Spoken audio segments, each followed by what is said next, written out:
sitting with Nick Bakula today. He is absolutely my go-to lender here in Howard County. And Nick, do you only cover Maryland, or do you do other areas? Mainly Maryland, DC, and Virginia. Okay. Primarily.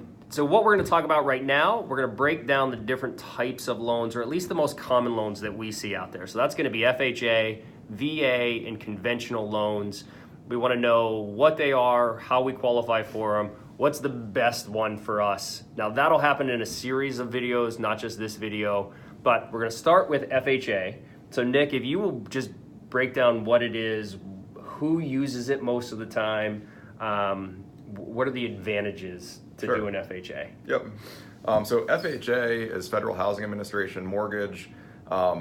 Currently, it's congressionally mandated to have certain requirements. FHA loans are usually best currently for people that have certain criteria that they can't meet conventional guidelines, or their credit score is a little bit lower. The main benefit to FHA is that you only have to put 3.5% down, and then it has two forms of what's called mortgage insurance, which we'll cover. That mortgage insurance, in summary, just protects the bank for any losses. It's basically an insurance policy, and the buyer with FHA pays one form of it up front at closing. It gets rolled into the loan, and then another portion of that gets paid monthly through the monthly mortgage payment. The huge benefit to FHA as compared to the other option, which is conventional, is that FHA loans require only, the credit score criteria are the same no matter what. I'm messing this up. It's all right. I'll edit that a little bit, but this is Nick's first time on video.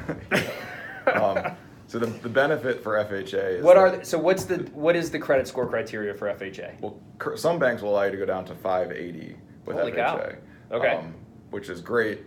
Sometimes they do come with higher rates and fees, so you want to make sure you're still getting a competitive deal. But so generically speaking, if I'm assuming at less than 600, I'm not getting a conventional loan, right? Correct. So I'm probably going FHA. 620. Okay. So across the board. If I'm below 620, I'm probably going FHA. Right. And in that, what you said that there are some other requirements that I can get into FHA, but I can't get into conventional. Right. Is it mainly the credit scores what you're seeing, or is it? No, I mean the foreclosure timelines, bankruptcy timelines are different for FHA. So if I had a short sale or I had a foreclosure in the past, correct, FHA is a lot more lenient and will let me get into a home sooner than a conventional loan. Currently. Okay. Yes. I didn't know that. Yeah. Okay, cool. So that's one of the huge benefits as well. But the other thing with FHA is that the mortgage insurance premium, whether your score is really 620 or 800, is the same. Okay. Whereas with conventional, you're paying much more of a premium in rate and mortgage insurance as your credit score goes down. Okay, so and we'll talk about that when we go to conventionals.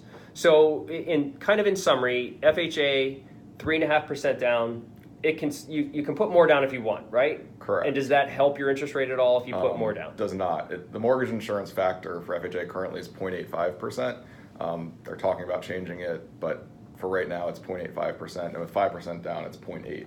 So it changes your mortgage insurance. Correct. It doesn't necessarily change your rate. After that, there's no change.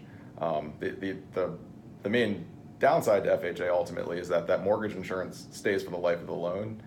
So whereas in an so once you get to 20%, even if you have 20% equity in your home, it never goes goes away. 20%, you're still paying mortgage insurance. Got it.